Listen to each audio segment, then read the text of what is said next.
بسم اللہ الرحمن الرحیم۔ امام احمد بن حنبل نہر پر وضو فرما رہے تھے کہ ان کا شاگرد بھی وضو کرنے آ پہنچا، لیکن فوراً ہی اٹھ کھڑا ہوا اور امام صاحب سے آگے جا کر بیٹھ گیا۔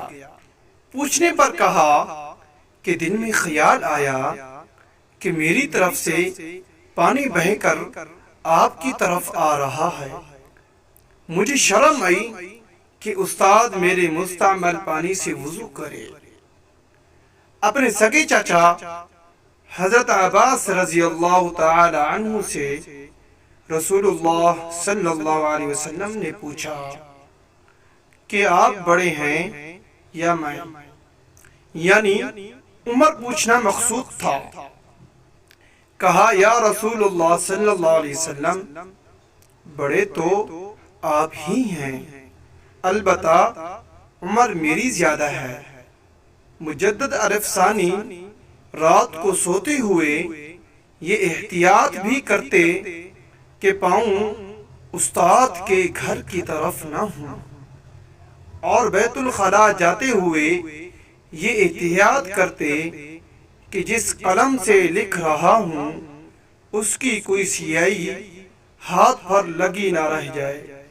ادب کا یہ انداز اسلامی تہذیب کا ترہ امتیاز رہا ہے، اور یہ کوئی بڑے صغیر کے ساتھ ہی خاص نہ تھا، بلکہ جہاں جہاں بھی اسلام گیا اس کی تعلیمات کے زیر اثر ایسی ہی تہذیب پیدا ہوئی جس میں بڑوں کے ادب کو خاص اہمیت حاصل تھی، کیونکہ رسول اللہ صلی اللہ علیہ وسلم کا یہ ارشاد سب کو یاد تھا کہ جو بڑوں کا ادب نہیں کرتا اور چھوٹوں سے پیار نہیں کرتا وہ ہم میں سے نہیں۔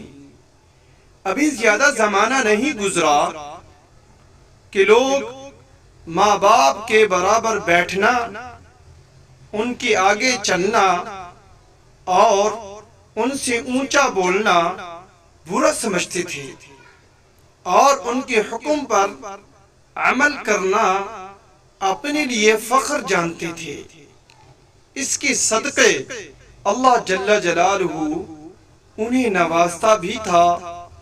اسلامی معاشروں میں یہ بات مشہور تھی کہ جو یہ چاہتا ہے کہ اللہ جل جلالہ اس کے رزق میں اضافہ کرے، وہ والدین کے ادب کا حق ادا کرے، اور جو یہ چاہتا ہے کہ اللہ جل جلالہ اس کے علم میں اضافہ کرے، وہ استاد کا ادب کرے۔